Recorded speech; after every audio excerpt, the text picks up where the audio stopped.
The following is a special presentation of Tony Kurre Radio. Happy Friday! Welcome to another award-winning K4Wins right here on the K4 Digital Sports Network and on Tony Kurre Radio. Lots to get into. MVPs went out last night. Ohtani for the National League, Aaron Judge for the American League. We're going to find out if our man up there in the upper left-hand corner who loves his futures, if he had anything on either one of those guys. We'll get into it next. Bama loses last night. A really tough-out game and a great game against Purdue, number 2 against number 7 or 8, depending on who you're looking at. Of course, New England gets it done with 8 games in a row now. The New England Patriots have won their games. They're probably one of the best teams in the National Football League. We got a lot to get into coming in with the National Football League and, of course, our SEC talk. Gentlemen, good morning to you. How we do so far this week here on this Friday? It's November 14th. Kai, how are we looking for the week? Last week, 39-17. 104-74 last month. Last weekend, 26-6. And this week, since the podcast, Tuesday, Wednesday, and Thursday, we have not played that many games, just a simple 4-3. So still up money, but we just hadn't played a lot because we hadn't had a lot of picks everybody loved. And I know people, I know gamblers, sometimes they hate that. I know the more games they play, the more they love, but it's also the more juice you're paying when you lose.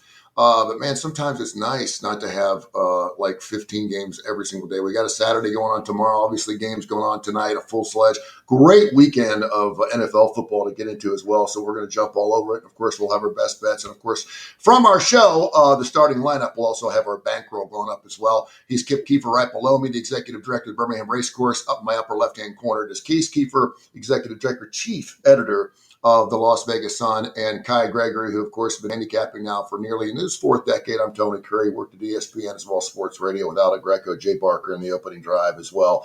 Let's jump right into it, guys. First question is, Kai, you mentioned in our contest this weekend, as our play, we have $150 to play. You can pick 3 games, 2 games, 1 game. You can do a parlay with it, whatever. You took all your $150 and took Alabama's team total over 13.5 in the first half. But you said, but I do love Tennessee's over in the first half of their game against New Mexico. Tell me why you took the first and why you didn't take the second. What's New Mexico State? Yes. State. Yeah, that's a big distinction. Yeah, big difference. Yeah. Alabama and Tennessee both start fast and play better at home, especially in the first half. Josh Heupel is coming off, some rough games. Offense is not done what they should, even though New Mexico State's got the, top 50 defense. I think they're 52nd, actually, so that's not that big a deal. Tennessee Heupel needs to produce, if you will, and I don't think Tennessee's been under 30, which I've probably just jinxed it, but under 30 in a first half this year at home, except against Oklahoma. I mean, hell, they put up that much against Georgia. I'm going to go out on a limb and say Georgia's defense a little bit better than New Mexico State. Heupel knows what he's doing. He knows how to script out the first quarter for sure. I really like the first quarter over also. Alabama, 13.5. If Alabama is not over that total, then they're in trouble. If they're not over 13.5 in the first half, they're in trouble against that Oklahoma team, in my opinion. And I know Alabama doesn't have a great running game right now, everybody thinks, but if Jam Miller can get off, it doesn't really matter. And I think Ty Simpson's hot enough with the wide receivers. I see them scoring, and I think I'm not there with Mateer right now. I just don't think he's back to the form that he was there, and I can see Alabama's defense scoring as well. Yeah, and as we said earlier this week, I think Mateer just had a great opportunity where he was throwing lights out early in the season, looked really good, but no one else was really doing anything. And I think his name kind of floated the top of the Heisman Trophy thing. And I don't think he's a Heisman Trophy guy. I'm not saying he's not a good quarterback, but he's been banged up. The hand's been banged up, and I kind of agree with you right there. So I'm interested to see and set my eyeballs on him in person coming up tomorrow afternoon, tomorrow night. It's going to be really good. Futures in Major League Baseball. Did you have Ohtani or Judge? And if you did, was there any good price you got on it, Case? It still kind of feels hollow because it's Ohtani and he was always the favorite, but I did have Ohtani and I probably got the best price in the world on him just because I can't imagine there was better. He kind of slumped. I think it might have been like the second month of the season. He got out to plus 250. And I bet the most they would let me bet on him at plus 250. So it was a nice return.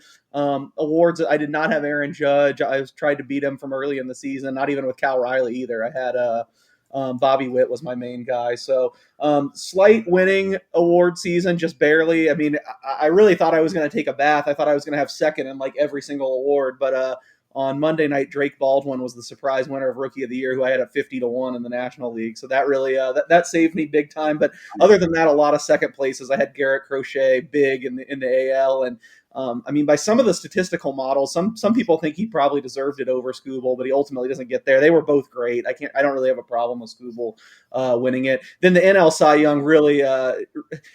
It comes with the territory, but Skeens was just so low all year that I felt like there was nothing you could do but try to beat him. And I ended up betting the second, third, and fourth place finishers. So they were pretty bad to see the voting there. But yes, slight win between Ohtani and Drake Baldwin, but I'll look to do better next year. I think if you broke down like the hourly rate on how much time I spent on it, and for the ROI, it probably wasn't worth it, but still nice to get one in the bag last night. Yeah, your all-star starting pitcher, I think he was 2-7, I think it was, when he started that game. And Unbelievable. I was like, wow, unbelievable. Yeah, his ERA was just fantastic. And there's Keefer, who loves talking about the Big Ten. We always kid about this, but let's be honest with you. You do your homework. You know everything there is about college football. And this past week here on our show in the starting lineup, you actually picked a Big Ten game as one of your money roll games. I want to know why you picked. You looked at the Northwestern game in Michigan of all teams, and you sit there and you boo on the Big Ten. But I know what you're talking about. Why'd you pick that game?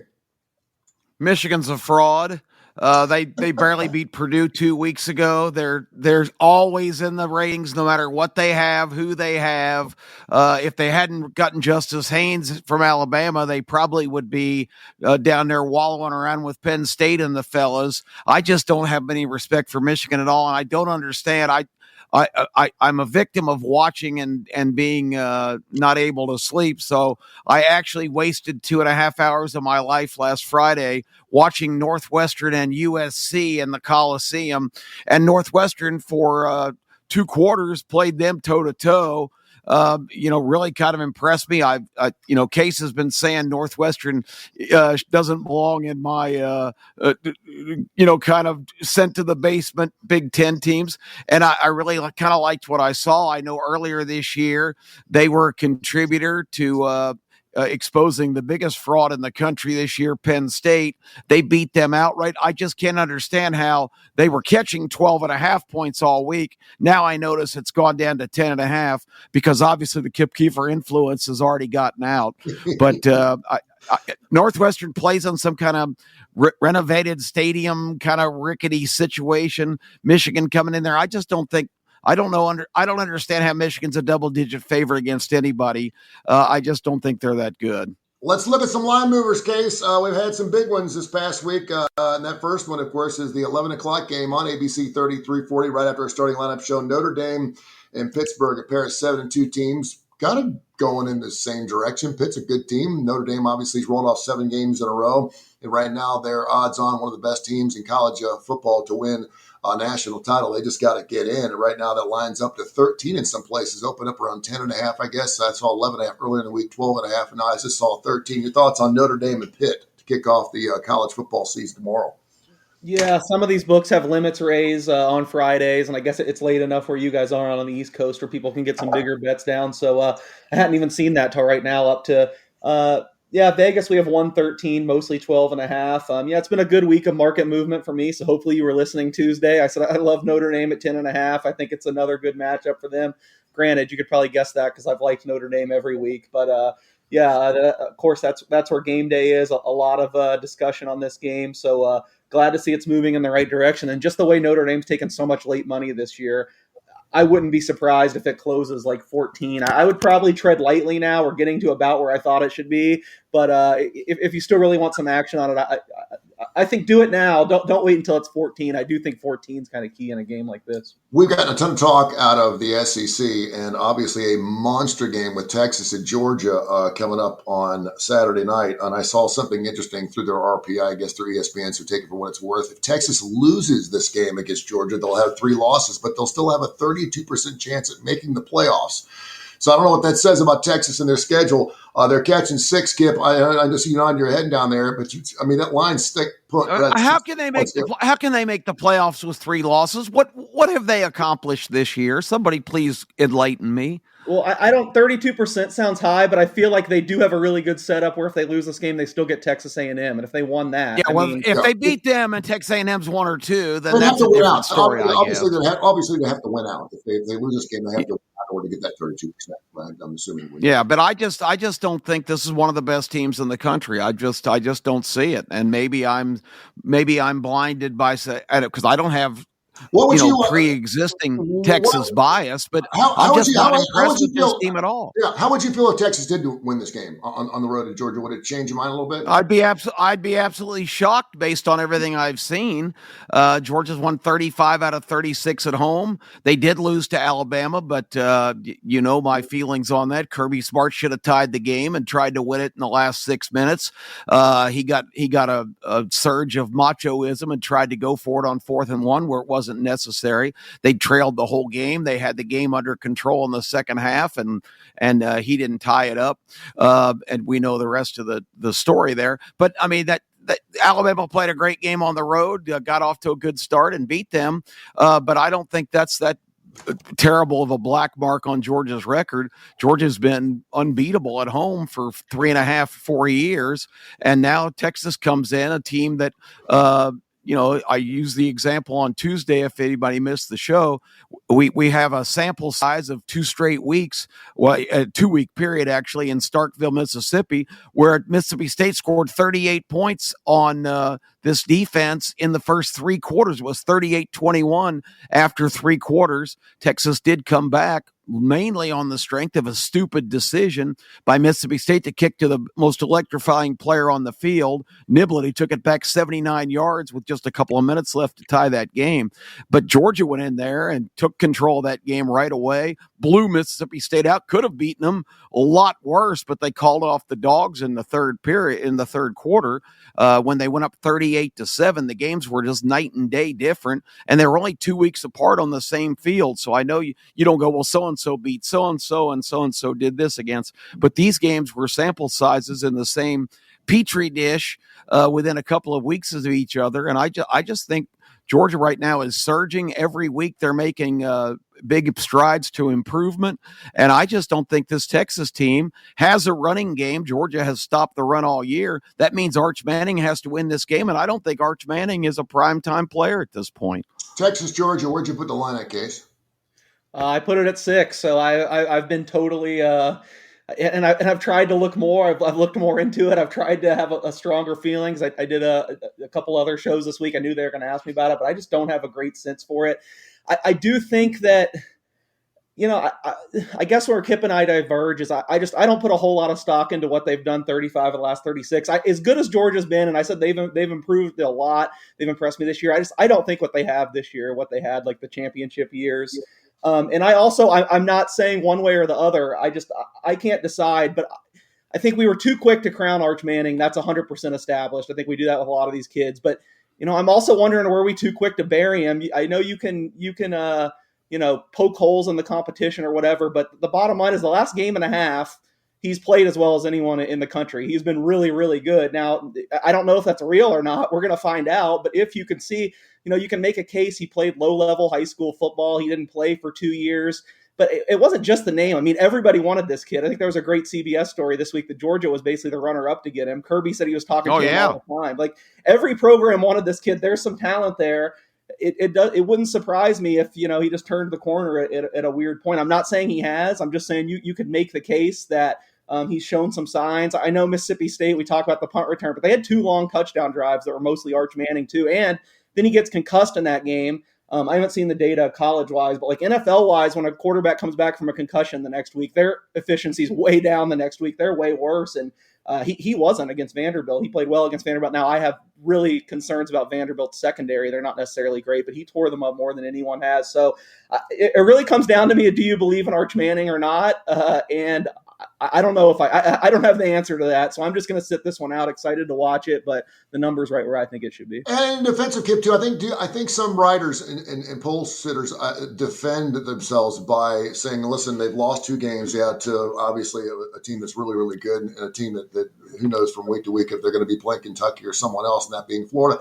But when you look at Texas, I think a lot of people want to save face. They had a preseason number 1, and so they want to continue to kind of keep them up there as far as they possibly can, so they don't look like a total idiot like they perhaps did with Penn State and another crew called Clemson, who's got another interesting game this weekend. Guy, I want to get your thoughts because just my boy just texted me a few minutes ago. He's like, Clemson's not at home this weekend, so I think he's coming in. We're going to go watch High Point and UAB later on tonight.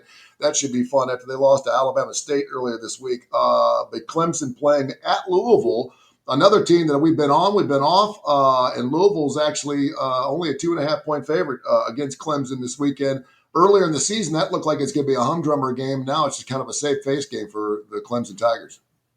That money line is just off to me because it's 2.5, but the money line I saw this morning was -125.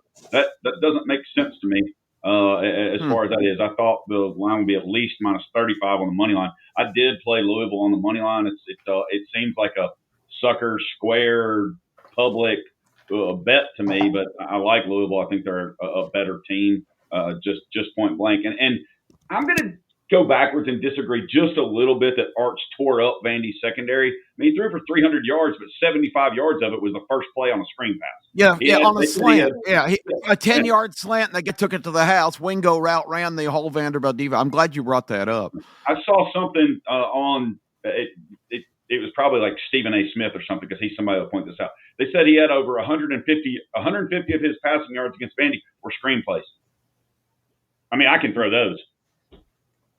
Can you? Well, you take out the screen and he still threw for 8 yards per attempt. That's pretty high. I just did the math. That is. Yeah, that's still pretty good. You still have to run with the football. True. I would like to see that there's that game tonight and the other one.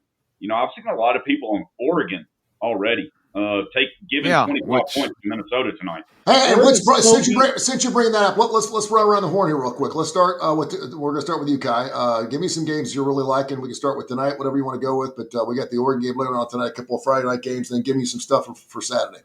I can't give 25 points with Oregon, although they'll probably go win 42-0. I can't give it right now. The way they've been playing offensively has been ugly, whether they've played halfway decent teams or not.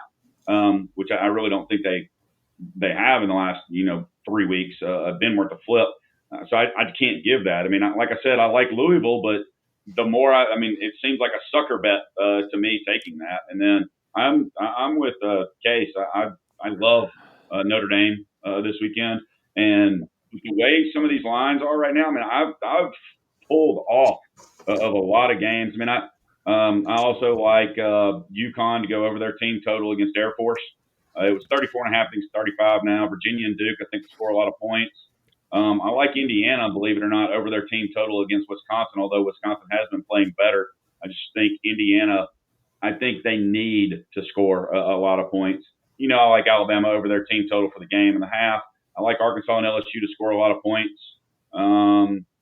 That's pretty much it. Tennessee and New Mexico. I think New Mexico State's actually going to score some points also. I would look at that to go over 61.5, but I think Tennessee will score 56. One of the reasons that Oregon game maybe is as high as it is, Minnesota 1-6 against the spread this year. So when they're awful. They're awful, but they're 6-3. So you look at, just as a hoo-ha comes in and goes, wait a minute, you got a 6-3 team, they're catching 26 points. What the hell? Maybe that's because they're 1-6 against the spread. Case, let's go ahead and give me some of your games. I know games change throughout the week, some line movement as well. What's some things that's peeking up to you here for tonight and all weekend? And then we'll get into some Sunday. Yeah, I'm not on it because go ahead. I'm not on it because I can't bet Minnesota, but I feel like it's gone under. I don't hear anyone talk about it. And actually, Oregon is more beat up than anyone in the country. I mean, I was down on this team coming into the year as they lost their number one receiver, Evan Stewart. Then if you go back early in the year, I think DeCorian Moore has been the most electric freshman position player in the country. Now he's hurt. They have another receiver hurt. They have offensive linemen hurt. I don't feel like this is the week it catches up to them against the Gophers, who aren't very good, but they still got Washington and USC after this. I've said it all year. I thought they'd lose one of those games. Now you look at their injury situation. I think some things are really trending in the wrong direction there. Another one where hopefully you listen to me, Tuesday because I really liked Clemson in this Louisville game, but I bet 3.5. You still could have gotten 3 all the way till now at 2.5. I would have to lay off. I mean, there's I guess with Kai's report, there's a big split of where you're looking at money line wise. Because here in Vegas, you could still get Louisville or Clemson, plus 120 on the money line. I would take that every day over taking plus 2.5. But there just might not be anything to do there right now. I mean, that's with the movement. So hopefully you listen to me Tuesday. I know I'm like kind of gung ho about all this line movement. I wish we would have kept track of all the times it's mattered this year because those key numbers really are key. A lot of games land right around there. I'm looking at what else I bet. Another one I said Tuesday, if you got positive Chandler Morris news to bet Virginia, which luckily I did. I got a 6.5, but that's kind of moved now. Looks like Morris is going to play. Once again, the college football concussion protocol continues to be a joke. I don't feel like anyone's monitoring this stuff. I don't think these guys should be playing again if they get hurt the way Arch and now Morris did, but he's going to play, so I like them. One that's going to kind of probably surprise you with the position I'm on the team. So I've been super high on USC all year. I didn't do the exercise like Kip and do my top 12, but right now USC, if not in the top 12, is right on the fringes. Yeah. I really love this team, and I really love their skill position players. However, I get hung up on this every game because to me it's just a question of can you match up with their receivers, and it kind of baffles all logic. But like the last 10 years, Iowa year in year out has one of the best secondaries in college football. I mean, just look at the NFL guys they've produced: Riley Moss, Cooper DeJean, and they got a couple more this year. I really think Iowa, man for man, can match up with the Jacoby Lanes, the Mekhi Lemons. I think they have a chance against USC's pass game. So this is one where on Tuesday I wouldn't have had a bet. I said I have to wait and see if it gets to 7. Well, it's gotten to 7. So that's the latest bet I made. I took +7 with Iowa there. I guess we kind of have a Big Ten theme. So this is on my sheet right next to it. Oh, this one, of course, moved too, although maybe you can still get a 7. I laid the 7 with Penn State at Michigan State. I think Grunkenmeyer's gotten way better. He looked totally outmatched when he first came in for Drew Aller. But, it's 6 out of 8 quarters against Ohio State and Indiana that they held their own, probably deserved to beat Indiana. I know there's a lot of talk about like Penn State's a disaster. Guys are sitting out. They don't want to play. They want to go get their next NIL deal. But it's not like everything's rosy at Michigan State. There's a lot of talk that Jonathan Smith's going to be forced out of town. They have no talent, so I don't mind laying it with Penn State there. So Penn State and Iowa, 2 Big Ten teams I'm circling the wagons with this week. Kip, some things that are popping out at you. We got Mississippi State going to Mizzou. We mentioned that game. South Carolina A&M, Arkansas LSU, which should be interesting to be watching. We obviously talked about Alabama, Oklahoma. What are some games that are really popping out to you? And I know you mentioned the Big Ten earlier in the week, but what you got? 2 intriguing storylines to me. One, I don't know if it's been confirmed, but I saw a breaking news report late last night that Lenora Sellers has announced that he's opting out of the rest of the season for South Carolina. I don't know if that's true or not, but if it is, I don't know if 19.5 is enough for them with playing some mystery quarterback going down, because Sellers has been like their only line of defense. So I don't know if that's true or not. That game was not on my list, but that was a major item that came across last night, that he was going to opt out the last couple of games of the season with the intent of transferring. So we'll see if that's true. And supposedly already being courted by Miami, who's got to replace Carson Beck at the end of the year. So I don't know if that's accurate or not. If it is, I don't like South Carolina's chances, no matter how many points they give them. Ole Miss and Florida, too. What an interesting time for those 2 teams to convene in Oxford. The Lane Kiffin beauty pageant. What's going to be the mindset? Florida's got so many blue chip players that just had no interest in playing last week at Kentucky. It was probably the worst pick of many bad picks of my entire prognostication career. I thought Florida, just from a personnel standpoint, much better than Kentucky, and that's obvious. But I've never seen a team so indifferent and completely not interested in playing a game. The interim staff under Billy Gonzalez really distinguished themselves as having absolutely no control of this outfit. If they go in with that same attitude against Ole Miss, that they're going to get absolutely slaughtered. But Did you see the press conference, Kip, where they asked Billy Gonzalez if Lane Kiffin would be a good fit at Florida yesterday? They did ask him that? Wow, yeah. What do you say? He basically was like, I don't think I should answer that question. Oh, And then good for then he's Billy. like, oh, but he's a good coach, blah, blah, blah. But I'm like, what idiot media personnel would ask that question? Yeah, of that poor guy. I mean, he's just a placeholder. He's not going to get there, but he's a Florida loyalist. You wanted to hear the answer, though, didn't you? That's crazy. And that's why they asked the question. Yeah, Kiffin would have answered. Kiffin would have had some answer. Case has to like that Kiffin had 3 times now in the last 2 weeks has said, we got the wrong people making up this playoff committee. It should be done in Las Vegas. They're the only people that really know how good the teams are. So there you go, Case. A feather in your cap. I hadn't heard that, but it's funny that he would choose this year to do it because the betting market's lower on Ole Miss, I feel like, than the pollsters. So in past years, I feel like he would have wanted that. But this year, he needs to be careful what he wishes for. Yeah, because he said it 3 different times now. We've got the wrong people making these decisions, and I've got to say my quote of the week. Although this guy basically he didn't get fired, but he got suspended by Baylor. So Mack Rhodes, in case you missed it, is not the chairman of the playoff committee anymore. He's off the playoff committee because he's suspended at Baylor for unchristian acts in a couple of recent incidents. One of those when he came to the sidelines last week and got in a player's face during the game for wearing the wrong colored undershirt under his uniform. And another thing off the field that they're not divulging. Anyway, Mack Rhodes is out after he distinguished this playoff committee this week with the great statement why Indiana was still ahead of Texas A&M. He said, well, we're really impressed with this team, and you got to give them credit. They found a way to find a way to win.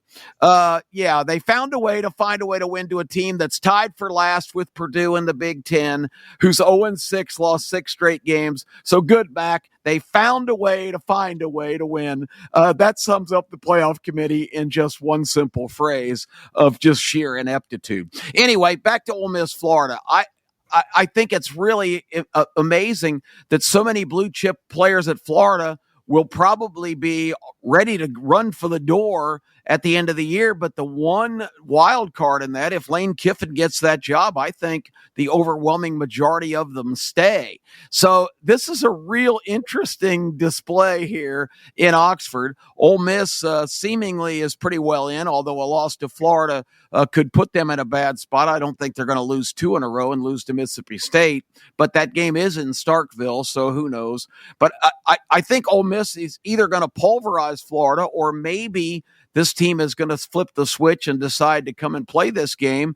And if that's the case, Florida can stay within 11.5 or 12 of Ole Miss if their players decide they're going to play. And Lagway pulls his head out.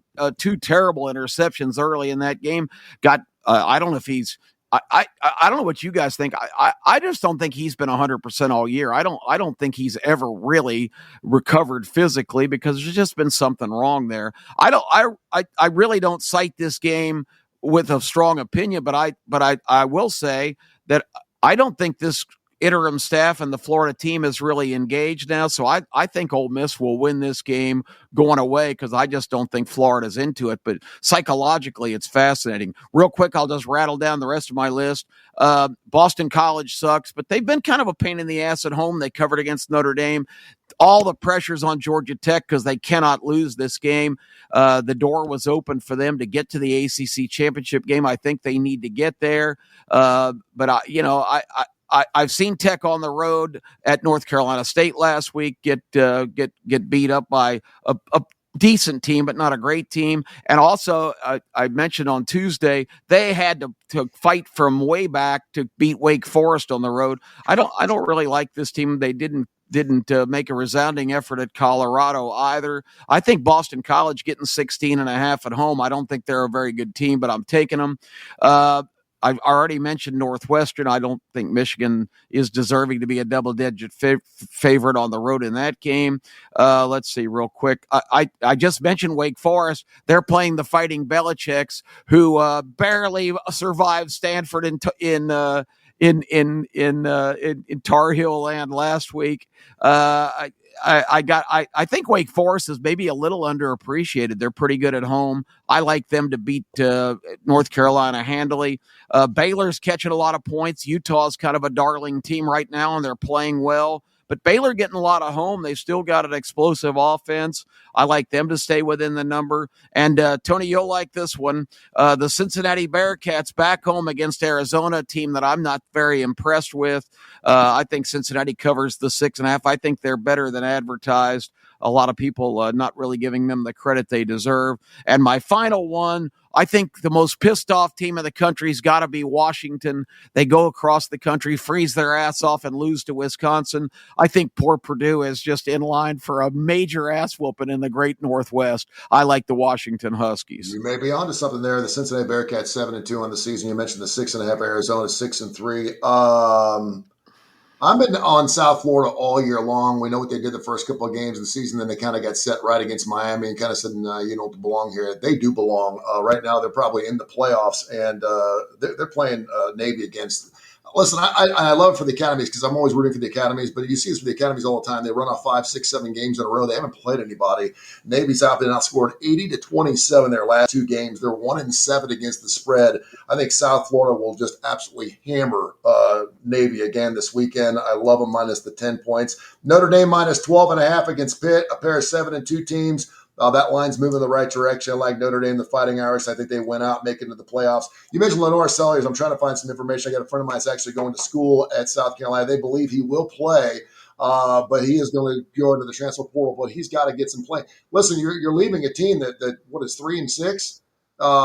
His stock's not particularly good right now. And he was the one guy that a lot of people were kind of hanging their hat on in South Carolina. At least I was, and thinking that perhaps if they even made the playoffs, they were one game from making it last year. It was going to be because of Lenore Sellers. And he was another Heisman candidate. That all the Heisman candidates failed miserably this year. Amazing. Lenore Sellers has the traits and exceptional talent. Is he a fit for the Raiders? That's the last article I saw in the 2026 draft. Oh. He is not going to the Raiders in the 26th draft. First of all, the Raiders aren't going to have him, and second of all, he needs to go back to school, my friend. Go back and get yourself a degree. But I do think 19.5 is entirely too many. If in fact he plays, I actually took them on the show. South Carolina plus 19.5. It's still an SEC squad. Yeah, it's too many. I think they've been within 19.5 of every game they played so far. Oh, I'm leaning towards Alabama. If I go, I love to play. I love to bet on games that I'm actually sitting there watching. And if I can get it under 7. And then the last game I looked at, I'm trying to find, sometimes you just don't feel like you got enough on. But I was looking at, you guys are really good at this, finding really shitty teams and betting against them. I think most people look at really good teams and bet on them, as opposed to good bettors like you guys and looking for really bad teams and betting against them. 17, 42, 32, 28, 22, 66. That's what Oklahoma State has lost by this year. This is a horrible football team. They're 1-8 against the spread. And here comes K-State, who just got their ass pounded against Texas Tech, who's a really good football team. And now all of a sudden they come in and they're only giving up, about 17, 18 points this particular game. Oklahoma State has mailed it in. They're done. They might as well be 21-0 in the first quarter. I like K-State. I haven't been on them all year long, but I like K-State to get it done. Oklahoma State, not good at all. 1-8 against the spread again. And they're not only getting beat, they're getting pounded. I mean, they're getting hammered every single week. So I'll give it the points to K-State. I think it's 19.5 actually is the line I'm looking at right now. So I'll take that as well. And then again, I'm looking at that Wisconsin over in the first half, over a half. Has that moved at all? I was looking at it. A half a point. I always think lines like that are funny, but if I could get Wisconsin anything but a goose egg in the first half this weekend, I may jump on that just to have some fun with it because they're catching 29.5 against Indiana. Indiana's the real deal, man, as far as in their point spreads. I think they're 6-3 against the spread, so that is another game that I'm looking at. Let's get into the National Football League. I want to get into it a little early because this is the Friday show. There's a really interesting game coming up, and again, another fantastic weekend of games, and I want to start with the Kansas City Chiefs. The last time the Kansas City Chiefs were at 500 or under 10 games into the season, do you know what year it was? 2017. That'd be 2015. The last time the Kansas City Chiefs were at 500 or low. They're 5-4 right now. And here's the crazy thing, and you'll love this being in Vegas. Right now, they're odds on to win the Super Bowl, and they're not even in the playoffs. They're in the hunt. They don't even have a playoff spot right now, and they're sitting there at 5-1 to win the Super Bowl. So I don't know what that means. Can you tell me? I mean, I know that you always wonder, there's no safe bet because if you lose, it's not a safe bet. But how in the world could the team be 5-4? They're 1-3 on the road. They're going on the road this weekend. They're giving up points. Why in the hell would I play Kansas City? Yeah, it's interesting because the last few years, and I've certainly been this, that the last few years during the regular season, they haven't been that good, and they've just found crazy ways to win. I mean, like the Raiders game last year comes to mind where they botched the snap, the first team in 100 years of football to do that. They had Denver miss a game-winning field goal. They just had all these crazy things happen when on a per-play basis, they were not that good, and they were just finding ways to win. And, I think this is a central disagreement that we probably have a lot and why we see things differently. I think it's great. We can celebrate. The polls and stuff can be ranked on your ability to find a way in these close games. But the bottom line is we have hundreds of years. We have like 100 years of data. It's not predictive going forward. It's much more predictive if you absolutely bury teams, even if they're bad teams. It means a lot more than just, having these fluky, crazy things go against you. And it's part of football. I'm not saying it should be minimized, but from a predictive sense, they really weren't as good as their reputation the last couple of years. And now this year, it has completely flipped. They're absolutely I know they started slow the first 2 weeks. From week 3 on, they're absolutely burying teams on a per play basis. I mean, they're gaining on any given play, they're winning by 2 yards, which is just insane. But, it's still the nature of the NFL. You're going to get in these close games. And now all of a sudden we see the breaks go against them. I mean, the Jacksonville loss was insane. Even the Bills game was close. I'm trying to think of the specifics, but all those kind of in-game bounces have gone against them. But you've seen the market realize that on a per play basis they've been way better. They're healthy for once. Yeah. They have their full complement of receivers for the first time in forever, and in a year where everyone's kind of losing, everyone looks bunched together. I think there's some priors in there, just what we've seen them do year after year. That they are the favorite. They're not like super high above everyone else, but I just think it's a lot of different factors, the health and how good they've been since week 3 that makes them the favorite. This week going to Denver. Denver's really beaten up. Looks like the reigning defensive player of the year, Patrick Surtain, is going to miss another game. They got a few other guys on that defense out. J.K. Dobbins has been huge for them this year. He's not going to play. I laid 3 with Kansas City at open, now 4 across the board. I mean, like we just talked about how close all the NFL margins are. 4 is enough where I'd honestly have to lay off. I think I might have even taken Denver as a guess in my column. I still think this should be another close game, but I get Kansas City being the favorite. I'm not rushing out to bet any Kansas City stuff right now. Patrick Mahomes 13-1 against the Denver Broncos. You putting stock into that? I mean, sometimes guys just own teams, man. I mean, that's crazy. I mean, that's a hard stat to stay away off of. I mean, his team's been better than theirs just about every time they've played. Well, I mean, and he's still one of the greatest quarterbacks we've ever seen, too. So, I mean, we're going to give him that as well. But, yeah, I tell you, and I think, Case, you bring up something really interesting with Worthy and the rest of the guys. They're healthy, and they're getting healthy at a really good time. So you may be looking at that. Why in the world the Denver Broncos catching points? They're 8-2 at home. Bo Nix is having a great season, blah, blah, blah, blah. Well, now you know the reason. Any other thoughts on that game, guys, before we move on to some other NFL games? Is Pacheco back? Is he playing? Yeah. Yes, he is. See, I think he makes a big difference in that offense because he's really kind of the grinder guy. And when he's out, they're not as good. And I think he missed last week's game. Yeah, I think he's been limited in practice, maybe, but I think he's supposed to play. All right. What'd you say, Kai?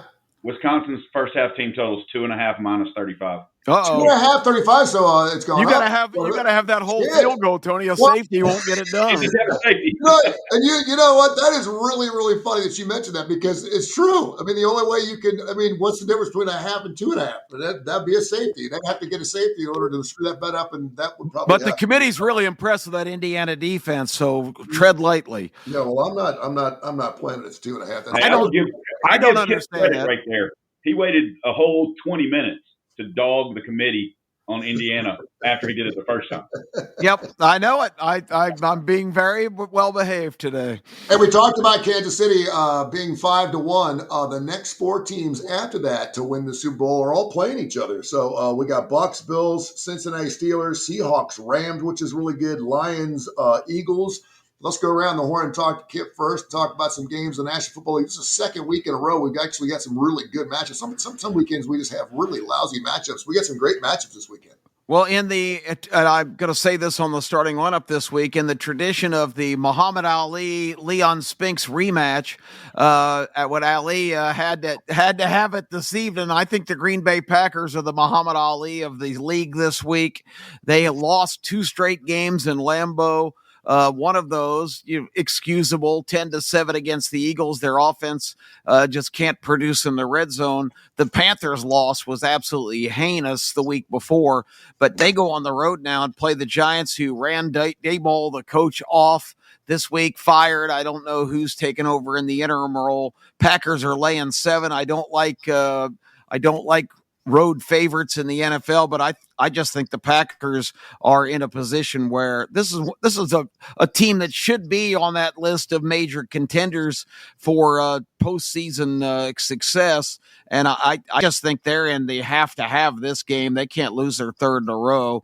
And against the sick Giants, and I'm not sure what Dart's status is, but even if he plays, I just like Green Bay here. A couple other quick ones in Madrid, Spain, at 9:30 local time or 8:30 local time here in Birmingham. The Commanders will face off with the Dolphins. I told you guys last week my NFL handicapping is in tune in one sense. Buffalo poured it all on the field to beat Kansas City the week before. I knew flying to South Florida, it would be, Miami, this is great. We just get to hang out here against the Dolphins. They got the snot knocked out of them last week by Miami. I don't think Miami's a good team, but I know the Commanders are terrible. The Commanders are mailing it in. They're a lousy team. Give me the Dolphins in Madrid, Spain, of all places. Where are they going to play next? Afghanistan? It's just unbelievable, this international deal. Real quick, I like the Vikings over the Bears. I still don't think the Bears are legitimate.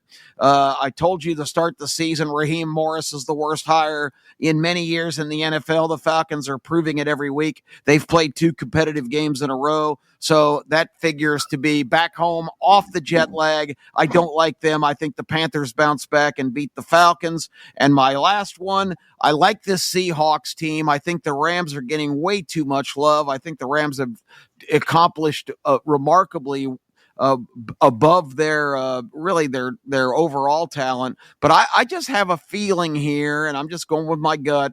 I like the Seahawks to kind of shake up the West race, where now everybody's conceding that the Rams are the best team. I'm not taking anything away from the Rams or Matthew Stafford playing on a high level, but I just like the Seahawks getting points against the Rams this week. By the way, those Packers you were mentioning, I love the ATS, is 5-3 in the season, 3-6 against the spread. It's almost impossible to have a record like that, but for some reason, can't score in the red zone. They really can't, but they are 5-3, and I like that play, giving up 7 points on the road.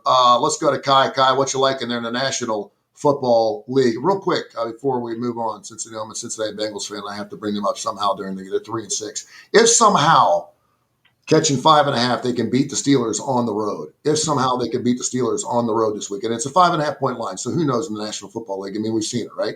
And they can go 4-7, and somehow Burrow's healthy enough to come back by Thanksgiving. Do you play him? Yeah, I mean, he's the MVP of your team. Why would you not play him? Everybody wants to see him. You're going to sell jerseys. No, you're not going to get in the playoffs. Yada yada yada. But you absolutely play him. Yeah, in Cincinnati, they're like, we're going to hold out. And I'm like, why? I mean, he's been banged up 50% of the time he's been there. He's going to either get banged up or he's not. So play. And this is turf toe. This is not a brain surgery. I mean, get over it, Burrow. Come back. Yeah, well, he's. I will say this: he's a pretty tough ass. That turf toe, that could be a booger bear. Now I've got a hangnail on my left foot right now, and I'm home. But he's been out 6 weeks with turf toe. Oh, I know, it's crazy. And there's no one who wants to get out there more than he does. Kai, what else you got in the National Football League? Yeah, I agree with Kip on pretty much all of them. I mean, I won't bet Atlanta or Carolina just because I think it's just 2 awful teams. I do think Atlanta's playing a lot better. Like a lot of those, I think Dallas goes into Vegas even at 3.5, gets to 4.5. I would still take Dallas in that. I just don't like Vegas at all.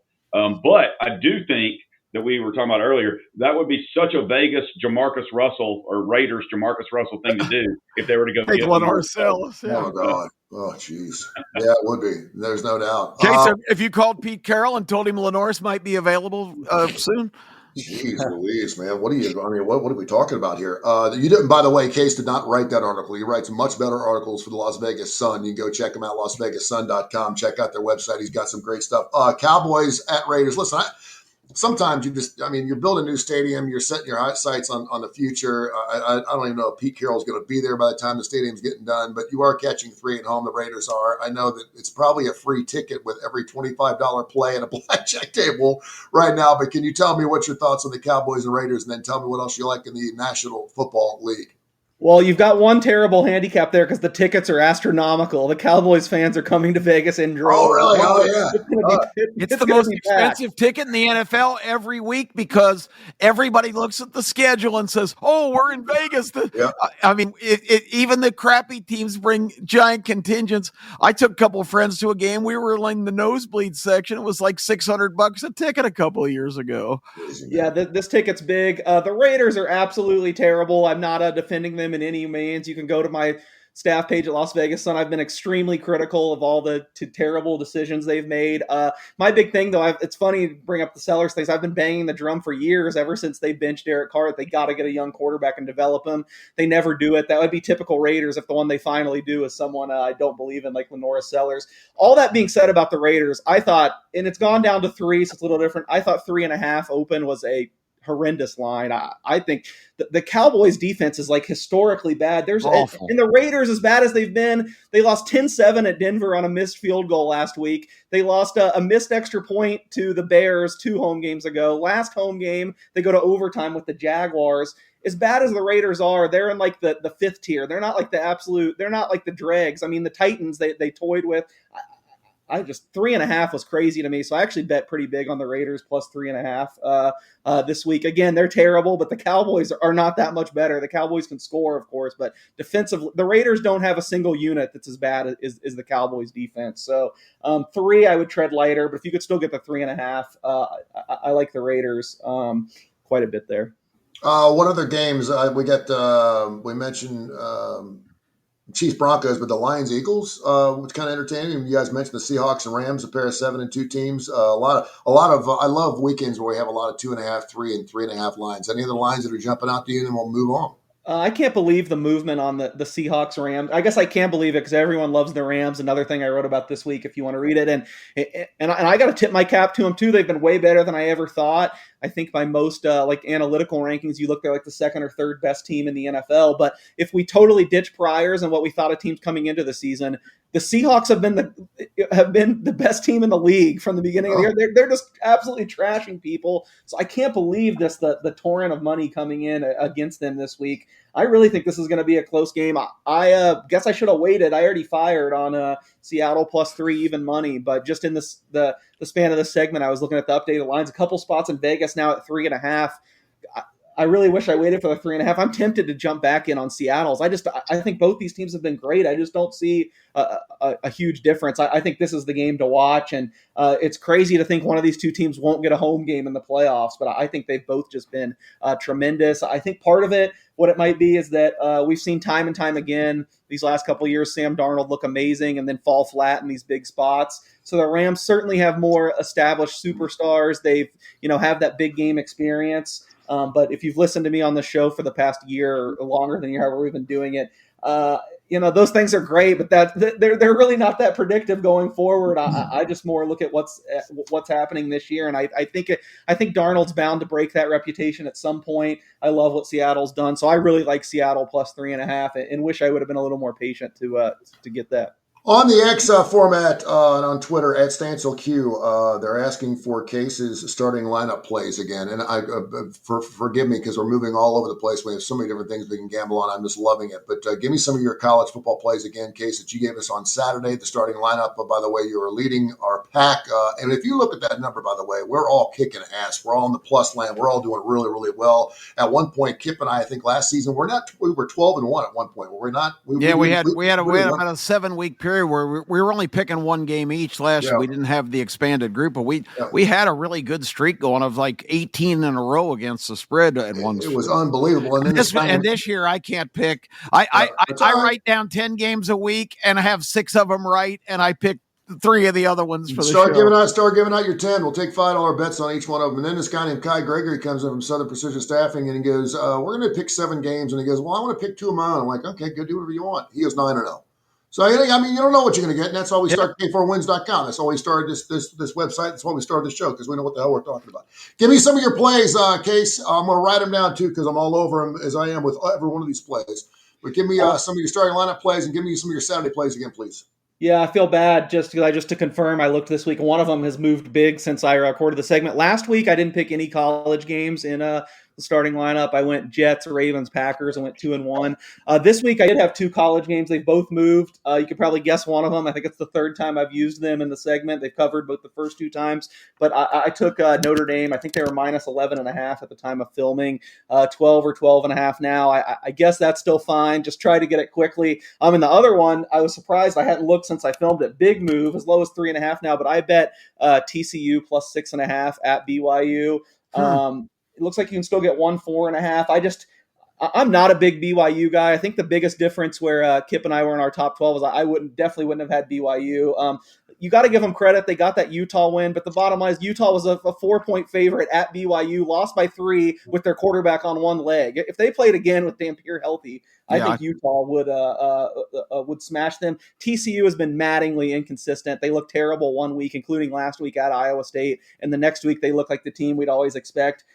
I think I might have said this on the segment. I think if you get everyone's best day, maybe I'm stubborn, but I think TCU is the second best team in the Big 12 on their best day, or at least up there with Utah. So I took plus 6.5 with TCU down to, if you could just try to get a 4. I see a lot of 4s in Vegas. It's even 4.5 somewhere on the screen. I hate that it's gone to 3.5, but TCU is the other one I took. And then I went to the NFL. Where I think either Tony or Kip gave this out a second ago, but I laid it with the Vikings for my final starting lineup play.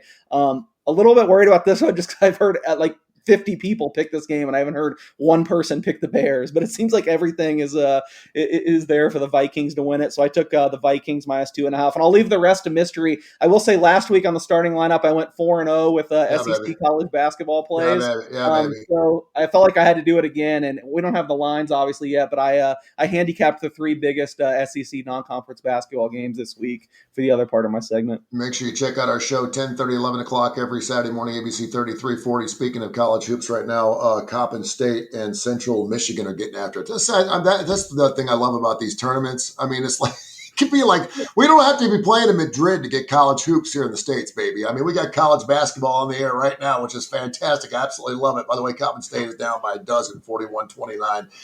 That's at halftime. We're giving you some score updates here. My UAB Blazers, catching 2.5 tonight down at Bartow Arena against a High Point squad that's 3-0. I will just tell you right now, I like Andy, and if you followed Andy the last 6 years at UAB, he starts off slow and he gets better as the season goes. He's got 12 new faces, and I would take High Point all night long.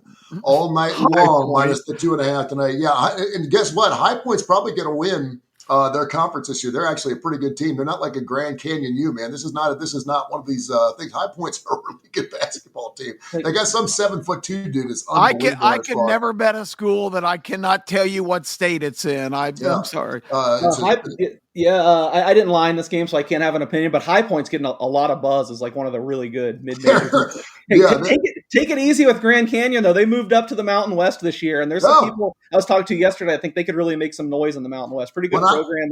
When I can start betting on hers in college, I'm in. We're probably not going to have that as well. All right, college hoops. Let's talk some hockey. We always get into that. We had some big games this weekend on the ice. Talk about that a little bit and some college hoops. And this is kind of cleanup time here for our K4Wins.com. K4Wins.com, Kip and Case, and of course, Sky. You're the hockey dudes. What you got, man? Hockey's always tricky. Friday, we only have 4 games. I did bet some stuff, but I will say college basketball. This is like the best Friday we'll have college basketball-wise in a while. A ton of games, and I have a very strong opinion on, I think, the biggest one. Weird to say it's a non-conference game, but Arizona versus UCLA at the Intuit Dome tonight. It's moved a little bit in my direction, but I couldn't believe UCLA opened a 3-point dog. I think that's, They've started really slow. They haven't covered in any of their 3 games, but Mick Cronin does this to his teams every year. The guy's a psychopath. He just like hates his team to begin the year, doesn't let them do anything, makes them run down the shot clock. I feel like he'll let them loosen it up a little bit here. I mean, if this game would have happened before Arizona knocked off Florida, there's no doubt in my mind UCLA would be a favorite. For them to be an underdog is pretty wild to me. I think talent-wise, man for man, it's pretty close. Arizona has the outstanding freshman Koa Pete, but UCLA has Donovan Dent, who is getting Player of the Year buzz. They have a little more experienced roster. I know it's not at Pauley, so it's not at their home court, but if you talk to people at UCLA, the home court's kind of diminished over the years anyway. I like UCLA to win outright as an underdog in college basketball tonight. All right. Yeah. look at Ty Gregory. Okay. Well, that looks like an ML play to me. What else you got in some hockey plays? Kai, I know you always have some interesting questions. You want to get into some hockey? I'm completely passing on the Friday night hockey. I like one matchup. That's it. I don't like anything. I do like some Saturday, but until I also know who's in goal, that matters. I didn't ever used to look at that. I had no clue what I was doing in hockey. I would go and I'm like, you know what I'm going to do? They're minus 280. They got to be better than this other team, 10 years ago when I bet hockey. And, now it's like, oh, okay, well, the defensive line is out. This goalie's out. This goalie's playing that sucks. Learned a lot from Kip and Case over the last year in hockey. So nothing there. I just can't. I'm in shock he likes UCLA over Arizona. I really am. But, hey, I've been wrong before. Yeah, I've been wrong too. I could be wrong, but I put my money where my mouth is. I'm big on UCLA tonight. We'll see. I haven't bet it. So yeah, if I bet it, I guess I'll bet UCLA. I got a guy that's got a site. Right now we're catching him +2 plus $1.15 on the money line. So, yeah, I'll just go ahead and drop what we got right now, plus the 2. And again, that may have a lot to play in that. And that's the other thing that's great about college basketball. There's so many flipping great games all the time. I mean, every time you tune in, there's great games because you can have a team that's like 45th or 50th. They're not even in the top 25, and they're just fantastic. They're just fun to watch to get up and down the court. So, all right, anything else you guys got, knuckleheads? You all good to go?